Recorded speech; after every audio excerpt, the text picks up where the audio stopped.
Ooh. What's today? 21st? February 21st.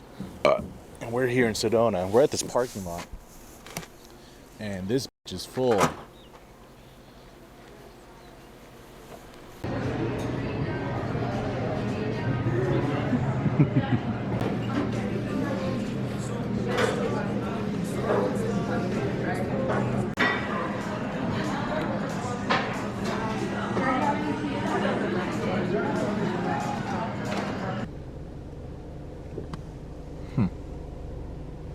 It just looks like a regular house. Maybe that's the secret of Merlin's secret. Merlin's.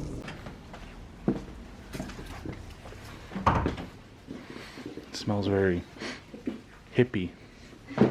Hello!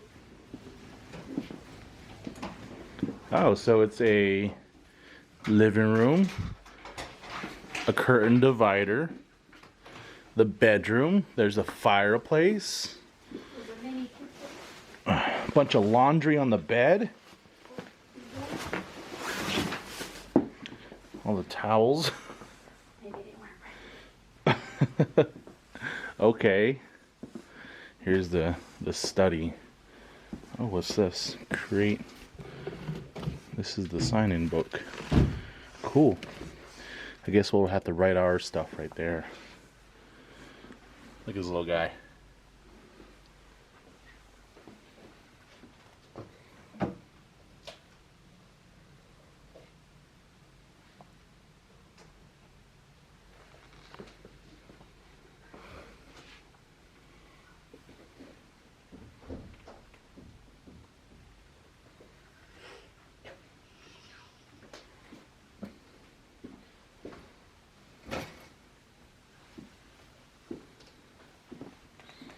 What's in here?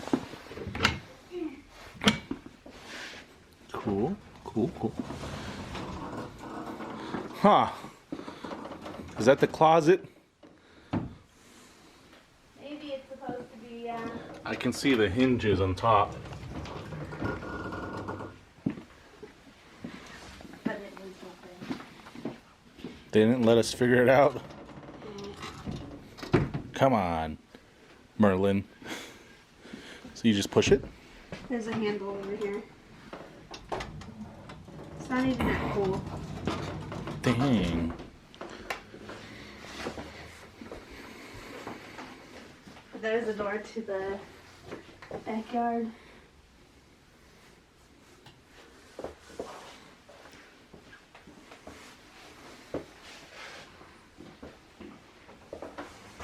What can we see? Backyard. Is that a jacuzzi? Maybe kitchen. I like you, so Appa.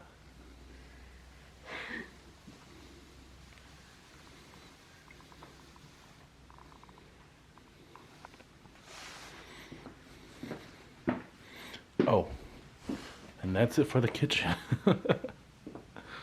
The fridge, some water. Got some water in there. The basics. What's in this? Cups, wine glasses, coffee cups, bowls, plates, dish soaps, styrofoam cooler, some bug spray, salt and pepper, coffee and coffee bean grinder, coffee, a good old microwave. Oh, and some leftovers. Leftover groceries, that's what I meant to say.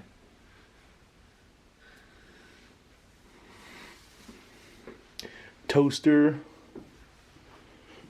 You got booklets. Cutting stuff. Plasticware.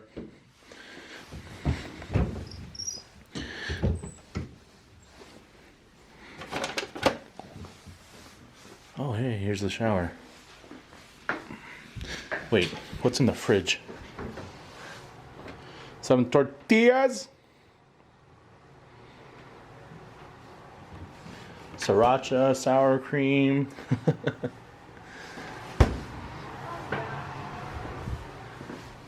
Book. What is it? Sex signs. What's the first? Read me a line from there. Taurus. A word of advice to the Taurus woman. Excessive attachment of these sentimental memories is not your best interest. One of your biggest challenges is to let go of many past memories and live completely in the present. Huh. Okay, now I'm a not sex sign. Taurus, though. I'm a Virgo. Sorry. You're a Libra? Virgo. Virgo. Virgo. Virgo is often irreproachably correct in her manners and interactions. She does all the right things, or at least looks as if she does. It's difficult for others to show disagreement or hostility in the presence of a paragon of virtue who seems to know it all, and perfectly at that. I don't know why it's called sex sign. It's just... Alright, so we're in the backyard here. Nothing too crazy. You can see right into the neighbor's yard. Here's the jacuzzi. Hopefully it's at least warm. Oh god, no dead body. Oh! Yeah, that jacuzzi is not usable.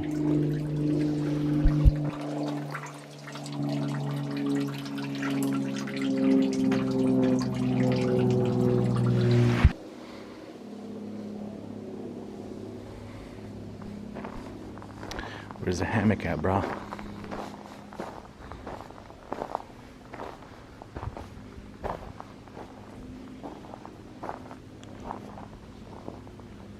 Oh, that must be where they live. Here's a kayak.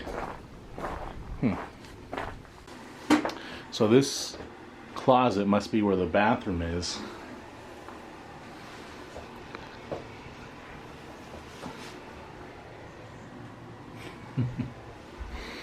Interesting, interesting. So they must live next door.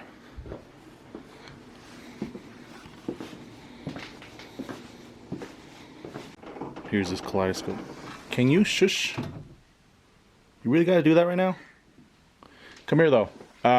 Spin this thing for me. Yeah, spin it. Neat. Too fast. Too fast. Okay.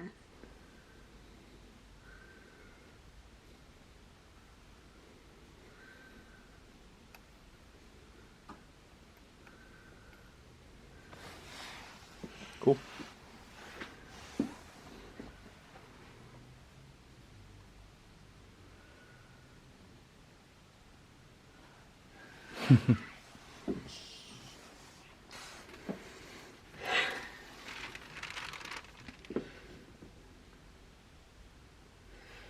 Thank you. Thank you for opening up your homey, cozy space for us. We love how close we are to everything. Thanks for your generosity and kindness. Best, Sophie and Sandy. Thank you for sharing you delightful, charming place with us. We love the decor and feel of the place made us feel really welcome. Hopefully next time we will come. The hot tub will be working and maybe go so me firewood, maybe some firework. Maybe some firewood. We love our trip. Victoria and Jennifer. Huh.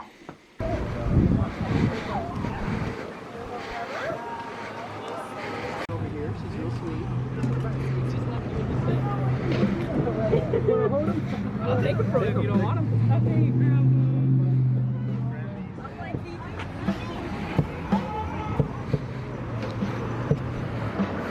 Someone should put a mask on her face. That kid.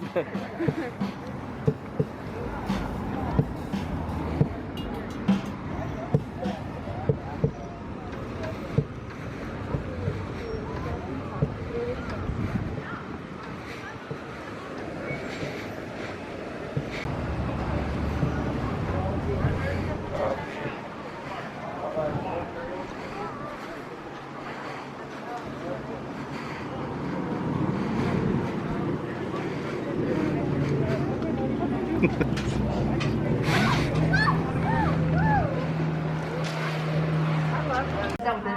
it is. I see it. Yeah. I was looking on it for her name. Coyote Canyons is on the west end. Both of these are very rugged. Red Rock is going to be our most. You're doing an ancient ruins tour today Yes. at 2 o'clock. And then we have a vortex tour, which is mostly paved.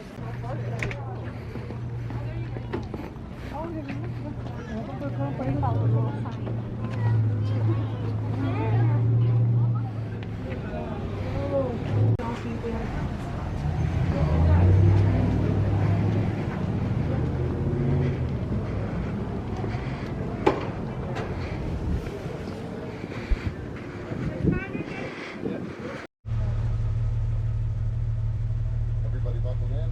Yep.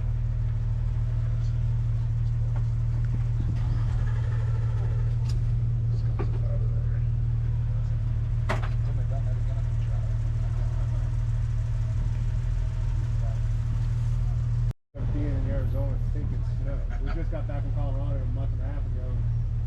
It was like, I didn't think this trip would see snow. And where are you from? Gainesville, Florida. Oh, okay. I moved out here, my wife and I moved out here about a little over a year and a half ago from central Pennsylvania, so I was used to snow. Used to get it cold too. Thank you.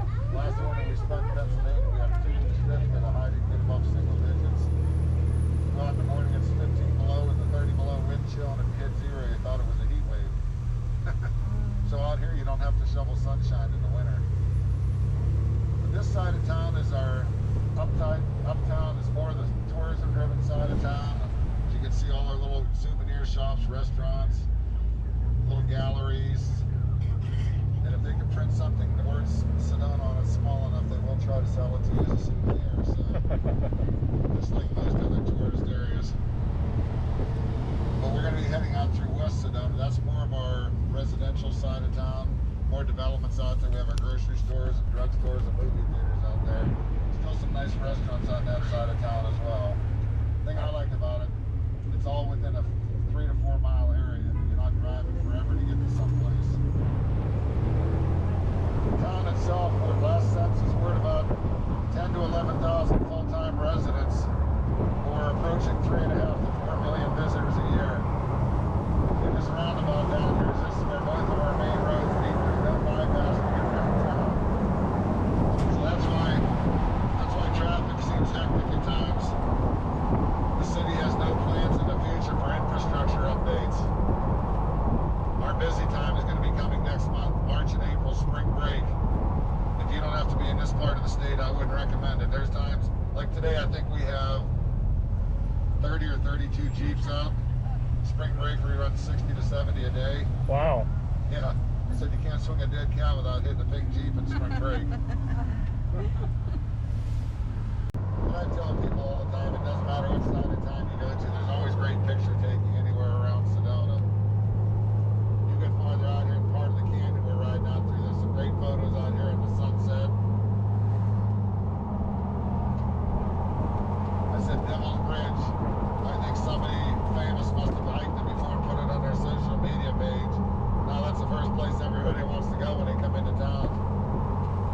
One of the guys looked up on that TripAdvisor, people are asking for hiking suggestions, and everybody's saying Devil's Bridge, and that just keeps putting more people out here. Yep.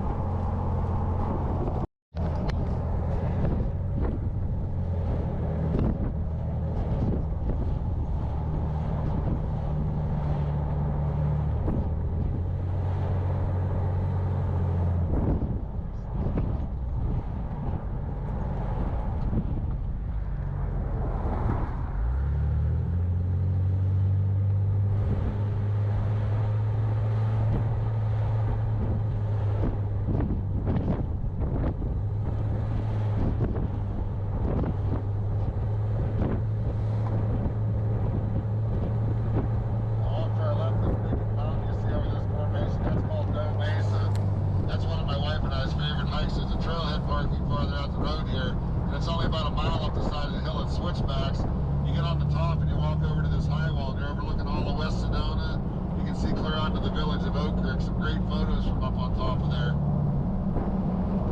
She's already told me whenever she passes away, she wants cremated and some of her ashes put up there.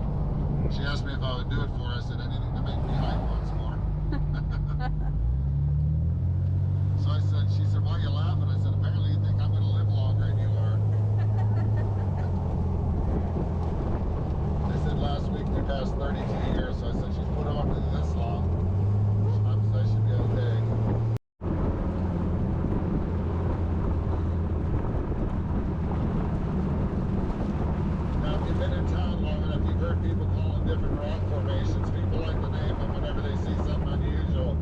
Off to the right, this big fat red piece you see at the top of that, some of the guys call that the muffin rock.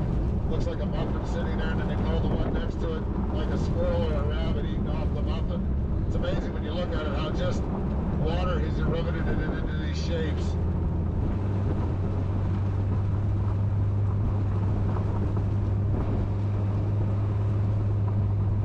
Originally, the Sinagwans started out here around 500 AD. You saw those pictures on that board, like a pit house. They'll dig a little pit and build a roof over it.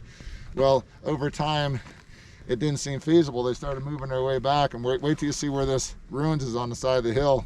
Perfect protection for them. They're built back under an alcove, so the rock's out over their head. They don't have to build roofs.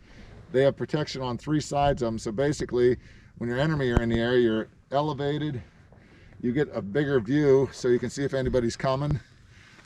But they said they found back in 1899, the Loy family, where this hiking trail is, they owned a big ranch out here. Well, they discovered this cliffside dwelling, and they got in contact with the government.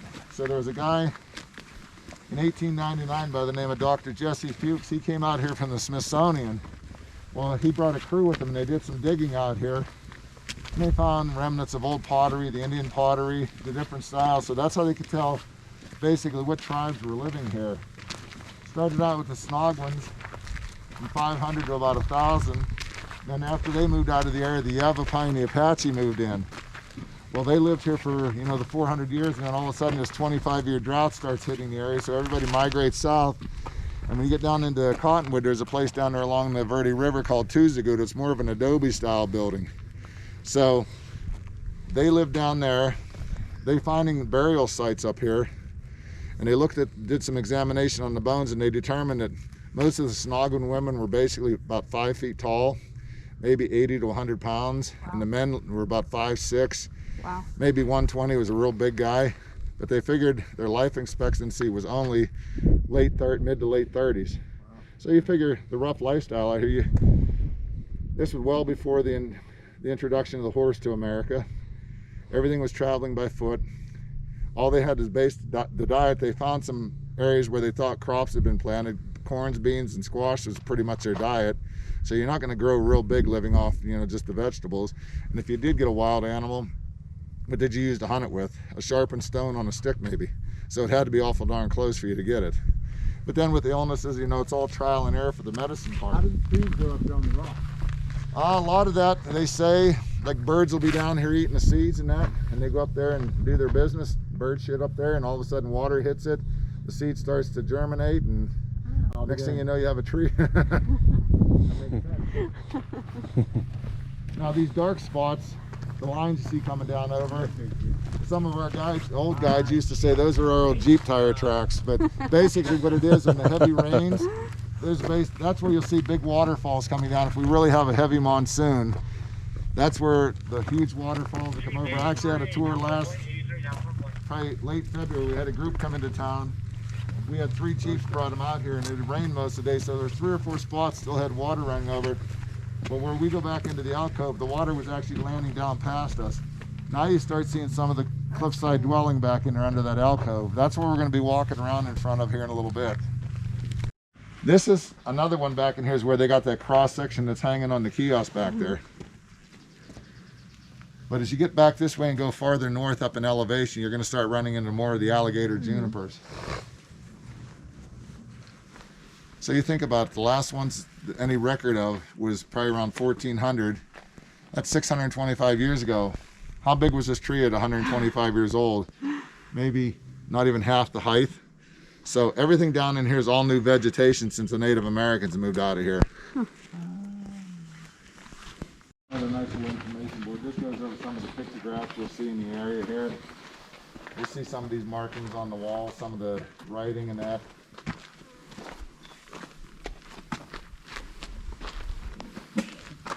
See, they're estimating this even in the past 10,000 years, different things, the images.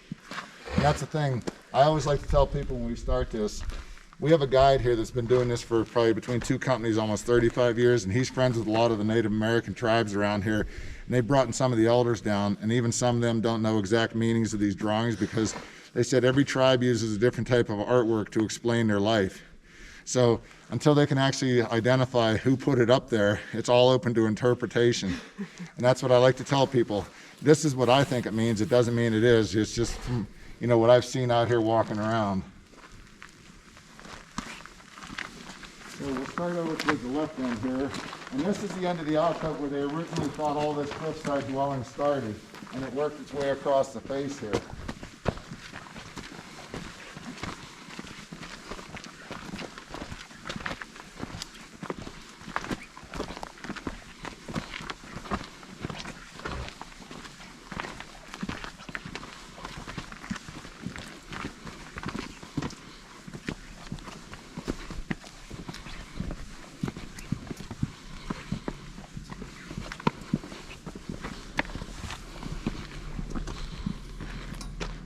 Think about it, look straight up. That's why they don't need a roof over their house. It's completely covered with the rock sticking out over. Now a lot of this is built up by the Forest Service to help keep it from actually sliding down anymore, but you get an idea here. This rock, you can see it's built away from the wall, so they think that may have been a storage area, you know, store crops out after your harvest. But you can see how the walls are just little different shaped rocks just stacked up. Now think about some of these. How far do you want to go to pick up your rock? You want something that's just falling here. You don't want to go clear down to the bottom and drag a rock that weighs more than you do. That's why it took 400 to 500 years to build across here. I mean, this area here probably taken 150 years to build. You're looking at the construction, because a lot of this may fill in here, but some of the early pictures they had showed like this was terraced back 2 or 3 layers. So you had a first floor, a second floor, and a third. But most of the rooms weren't more than 10 by 10 because, you know, the families don't have a lot. You're basically living and sleeping on the ground. But look up here, you start seeing some of the pictographs, that white circle up there. Either that's a cross, or some people call it a clan shield, identifying your tribe that's living here. And then just to the right of that, you see that one character with his arms standing like this. I've heard guides say, that's a sign, I come in peace, your arms are down. I've seen other people like they're mad, ready to, you know, depending on who you talk to. And you see all the little drawings down through here. And then if you look in this V, right beside all the drawings, you see a hand, a dark colored hand with like the white spray around the fingers. What they did, they would get this little pigment they had, and they would mix it with water, urine, and they'd use it as a paint.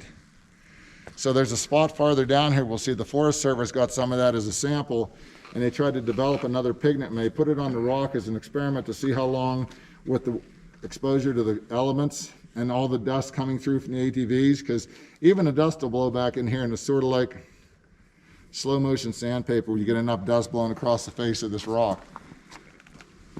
But you have your little set of rooms dividing, and then now this little rectangular window part way up there, there's a piece of wood on the top part. One of the books they gave us at training, they said they took a piece of that years ago and tried to carbon date it, and they estimated it to be around 1278. Wow. So it's been up there a long time. But just the technology to realize we got these big rocks already here.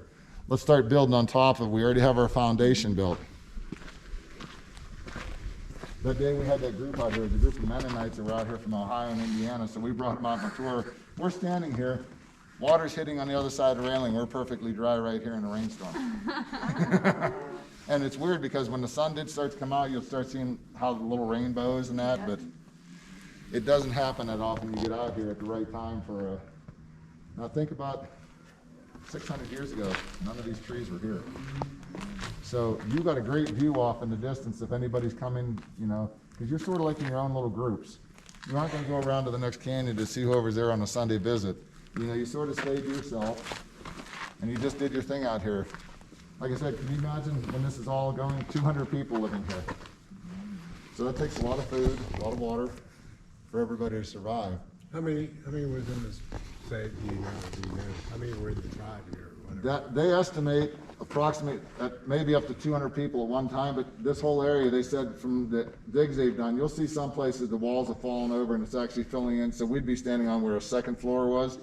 But they estimated 60 to 70 rooms in this complex when it was fully built. So I compare it to like a little condo or townhouse. Well, see, things back in here that they've gotten some of their chemicals from composition, and they tried to mix it up similar to what they may have found on the walls. So this is where they're trying to experiment to see how it holds up to the weather, so they can try to date some of these pictographs. Oh, okay. Yeah, you see them down Yeah, there, yeah. little white figures, and then the black one. Yeah. But here's another thing I like when you get near these signs here, you see different drawings. Now, if we go around this little rock right here, you start seeing like this circle with the red line and the dark red, and you'll see writing underneath it, Fast Jack Band. Well, that was actually a group of people that traveled through the area in the early 20s doing music. Over here is some more of the pictograph. Look at this white one.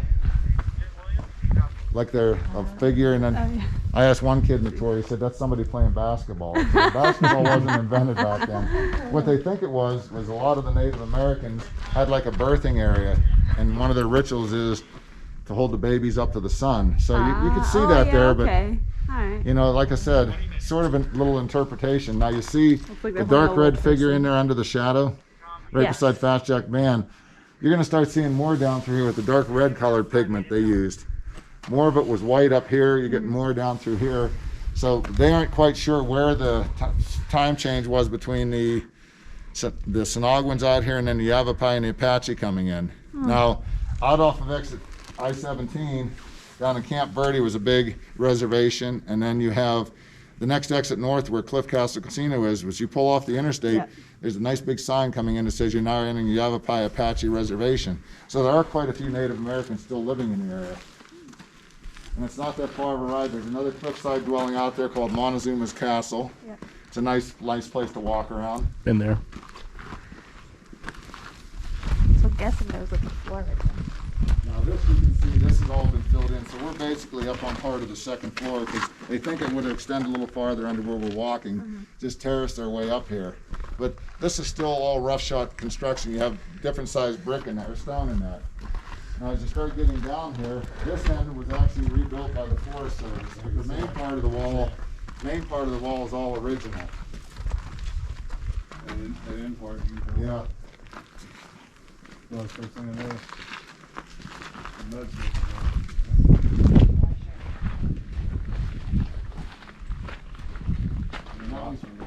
Here's where you start to get another room that was filled in. And unfortunately, before they declared it a heritage site, once they did their dig out here, this was all open. People would come out here on their own digging through stuff, trying to find pieces of pottery, old tools. Now this is where you see some of the walls falling again. Now, see the white circle way up here with the red dot in the middle. Oh, wow. Well, you look at that circle and it looks like it has little gears or something the whole way around the edge of it. So, was that used as a calendar? Was that used as like to represent the sun? Nobody really knows on that, but Zigzags. you can see how high. And some of these walls, you'll see where there's like a color change. Where look at the handprints up in there in Yeah. the white, really faded. Yeah. So you had to have somewhat of a roof up there to be able to get up there to put that Person right artwork on the wall. Oh, yeah, person. And there's some You see the squiggles. person in the shadow, the dark shadow in there? Yeah. There's some squiggles way up Yeah. there. So I mean, obviously this was several more stories High high up. to get up on top. Because if you're 5 feet tall and you raise your hand up, you're only going to reach a little above 6 feet. So, unfortunately, over time, and people in here looking for stuff, obviously, Stuff up there too. yeah, you get farther, yeah, the drawing's way up in there, straight up. Whatever the heck that is. See, that's a completely different type of pictograph than you see the characters with the animals. So, what other Native American tribes lived in the area? You know, that use that kind of pictograph. But you work your way down here, and then you'll start seeing some of these walls have a lot of soot built up on the base. It looks like the face of them, but technically, if these were about 8 feet high, and you're only 5.5 feet high, you have this much room above your head. Say you have an enclosed room with a fire, they don't care about ventilation and smoke years ago, they just wanted to stay warm. Well, that's all this soot built up on the walls. Now, as we start getting down here, Looks like Dale got in there. well, what happened here is, Looks like Dale made it through. a lot of this graffiti, what we call, you know, the drawings on the wall, look at the date on this one, 2/27/1925. Wow. That's 95 years old. That's the same, the Fast Jack Band and this ML Black were some of the early settlers in the area. Now, You'll see some other characters in here in the shadows, but you'll see this name, Mrs. W.E. Van Deeren. Well, Van Deeren's one of the early settler families in Uptown. If you go out past Devil's Bridge, and you go out there about another mile and a half, where you cut down through the bottom, Van Deeren Cabin is up in there. It's one of their original cabins the Forest Service now has ownership over.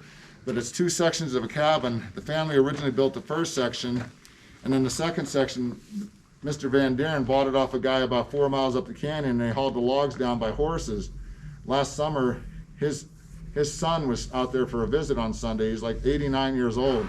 He comes in once a year and he goes out and sits at the cabin, so the people in our group were talking to him. And here he said, he pointed into one room, he said, my bed was in this corner. I lived here till I was 5 years old. And they said, why'd you leave? Well, we had to get closer to Sedona because I had to start school. But he said, it's the same lifestyle. You got running water whenever it came down through the wash.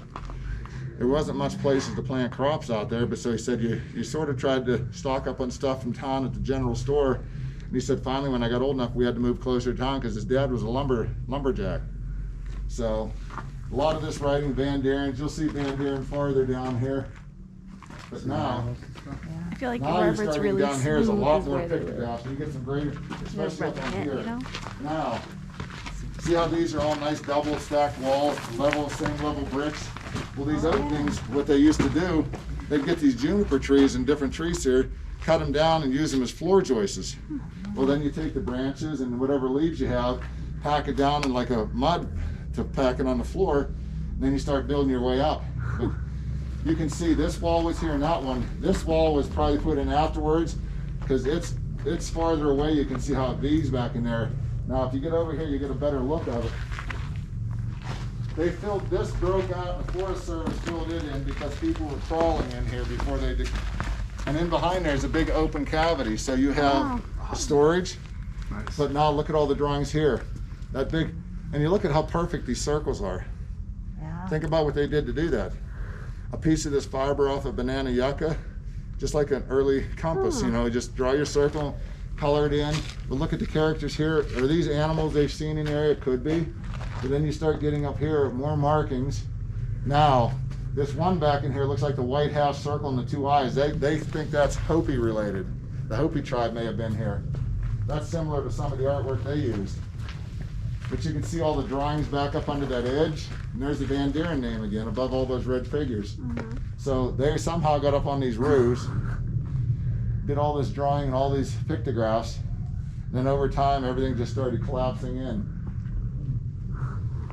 But say we're standing on the second floor, so you have the second floor to here and the third floor. But still you had to have quite a bit to get up to put these drawings in. You know, there may have been another higher roof here. But you come over here, here's another wall, all this soot buildup. Now you're starting to get into these spirals. You look at that, and where's the other one? Oh, over in that one. Similar to what you saw up there, more refined lines into squares and rectangles. They're counting days here. Yeah, you have all these. They're putting these individual marks. Yep, all these little slashes. Is that day since you planted crops? Is that day since you've had rain? Nobody really knows. Counting sun. Yep. Now here's the best one. This is the best answer I've ever had from anybody on the tour. About 6 feet up, you see that black area, and it looks like that little drawing in it. I asked one kid, I said, what do you think that is? And his response was Darth Vader. You see the face, it looks like the Darth Vader helmet, but And that bigger one could represent the sun, and that's how they would count their days, Yeah. whatever what it is. And there's some kind of symbol there, which goes up and then has two of them. that one, the spiral, and then you come over here, you have those rectangles again. And generally, this area up where the overhang starts out, that's about as high as they thought this was, so nobody's really ever looked high. There could be more markings higher up, you know, but what do you use to build a ladder here? Did you know what a ladder was? Nobody knew to put 2 boards together and tie little pieces across it, but now you start seeing a couple dark splashes in there, 2 long lines. This is where they get more into using the blood and, you know, urine or whatever to make the paint up. Now, yeah, you got a bunch of small ones down in here. Now here's the symbol you saw on the sign out there, that white one. Oh.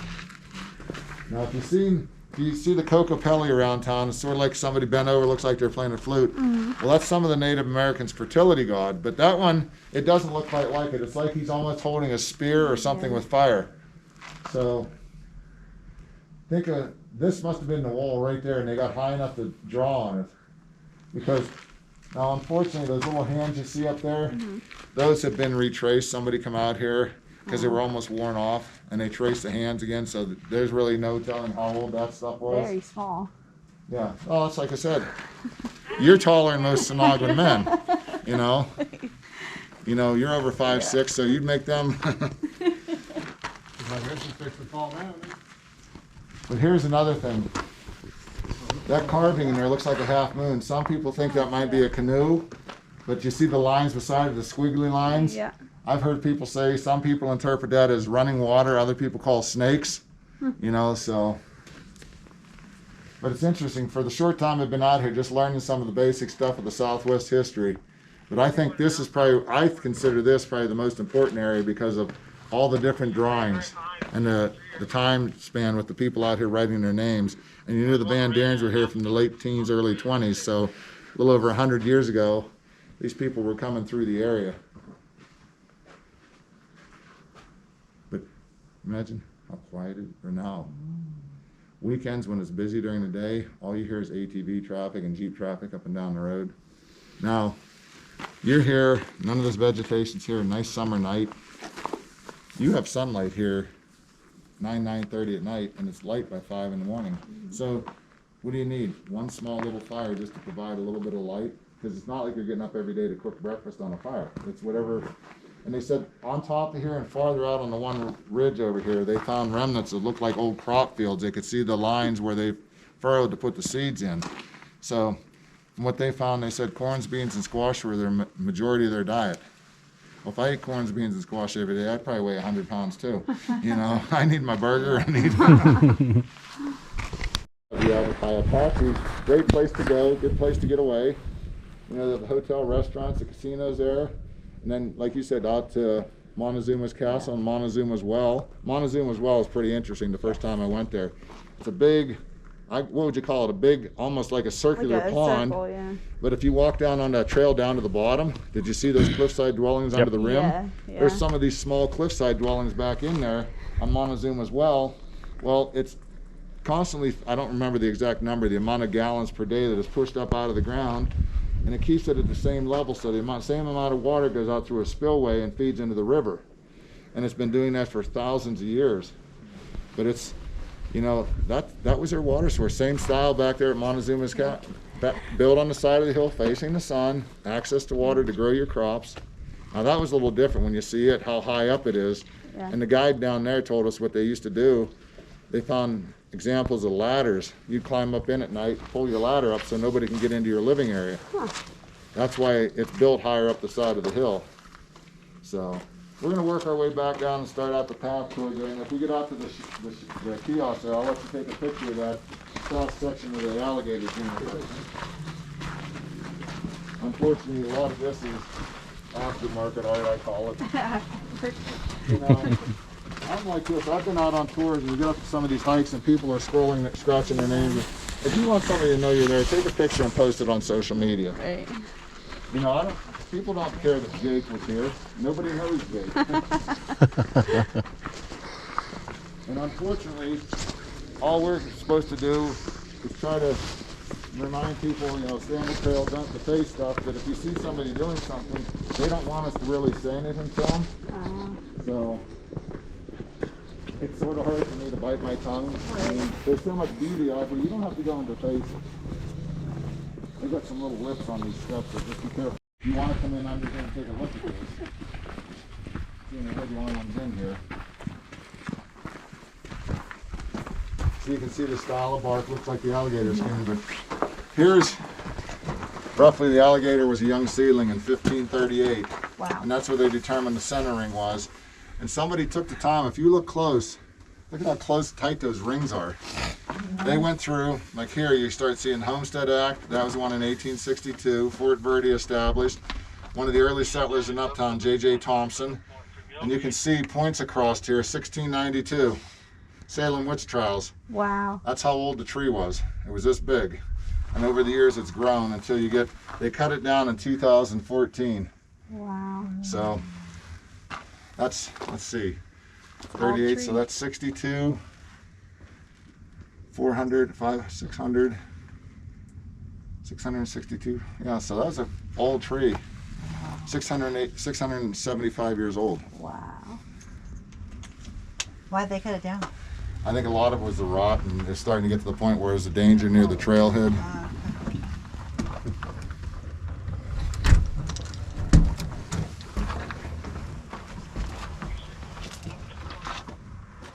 Was that another Jeep pulling in? Nope. No. I know there's supposed to be one coming here, but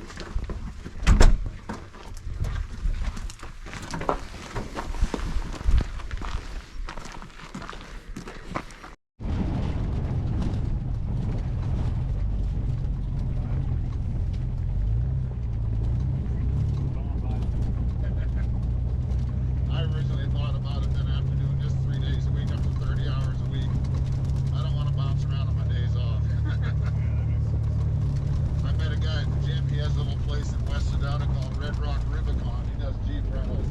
So he rents me a full day. I picked one up 8 o'clock in the morning, dropped it off at 9 o'clock at night. He charged me the half-day rate since I drive to the Jeep companies. My wife and I and my 2 friends that come out from Pittsburgh, we did a bunch of these trails that day. I had a Liberty, but it wasn't that problem. Now, I did like it.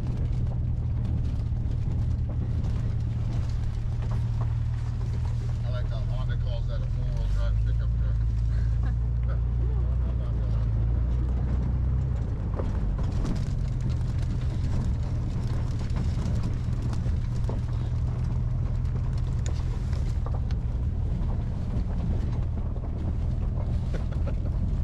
Throwing around.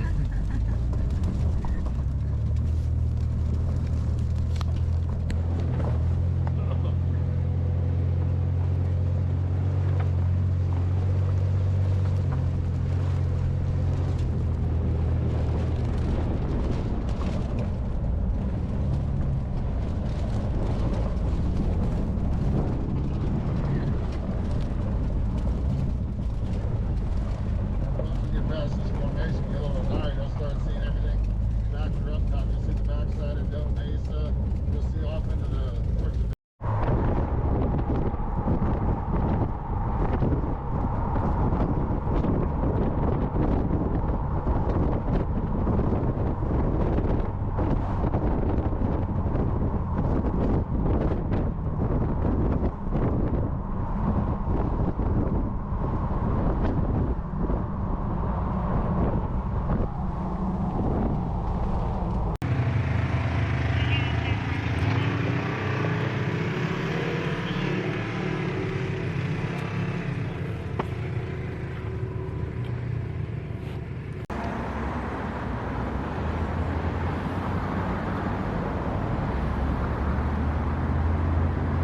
Good.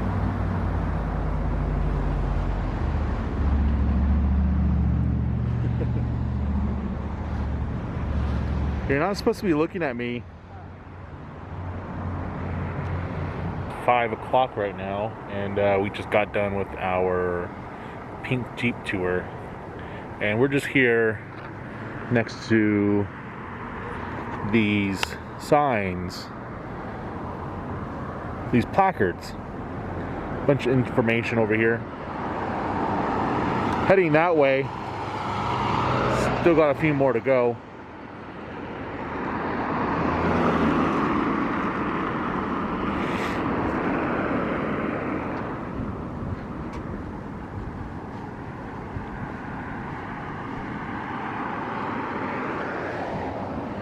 Welcome to Mexico. Well, not exactly.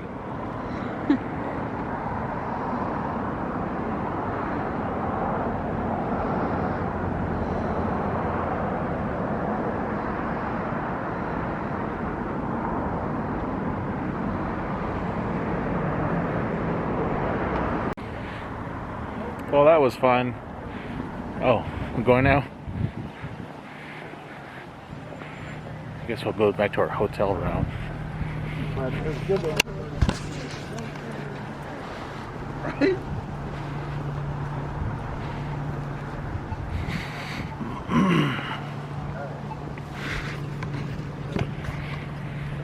So I think we'll end our night with Javelina Cantina, but our Airbnb is not too far away from here, like a 5-minute walk.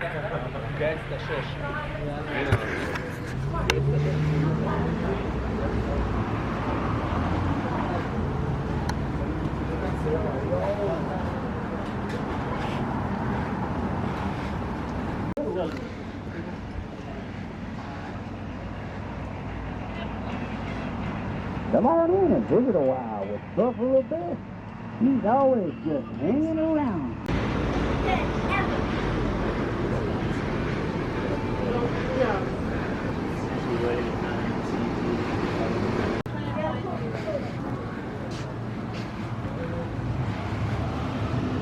Oh, where are we?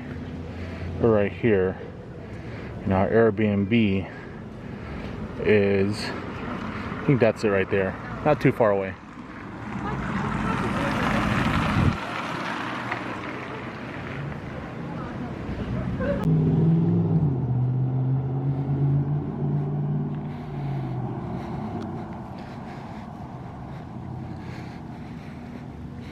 It sure is intimidating. What? Thunder Mountain.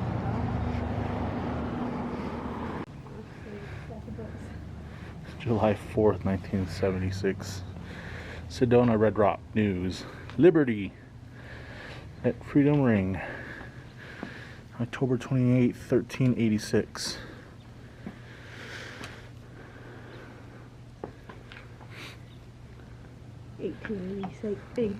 What's this about?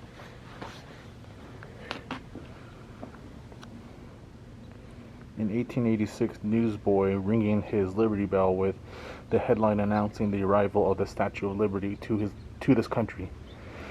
Wanting to be part of the excitement, his little sister is playing dress-up as Lady Liberty, holding her candle of light and hope. Commissioned by Loretta and Robert Larson Sr. for permanent placement at the Sedona Red Rock News in support of art and public places for Sedona.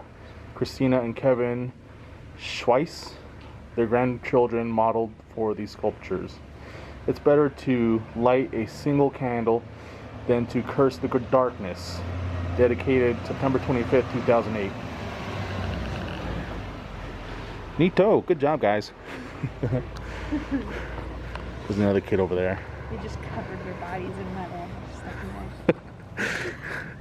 Like in Star Wars. What happened with Han Solo.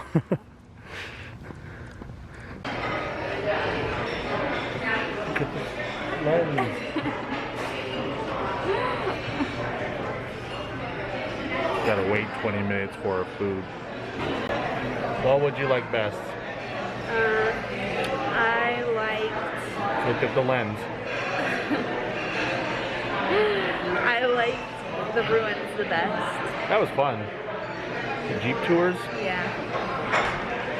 all jumping around. I would do it again, but on a different trail. I wonder how many they have. Probably a lot. The Broken Arrow one seems to be the most popular, but I don't know what that one's about. Well, that's all we did today. Woke up, got ready, dropped off the mutts at Grandma's house, and then we drove here, and then we ate. We ate at a pizza place, and then we went and checked into our room, and then we saw it wasn't cleaned, and then we walked. Well, we first tried driving to the Pink Tours, but there's no parking, so we just turned around, parked at our Airbnb, and just walked to the Pink Jeep Tours.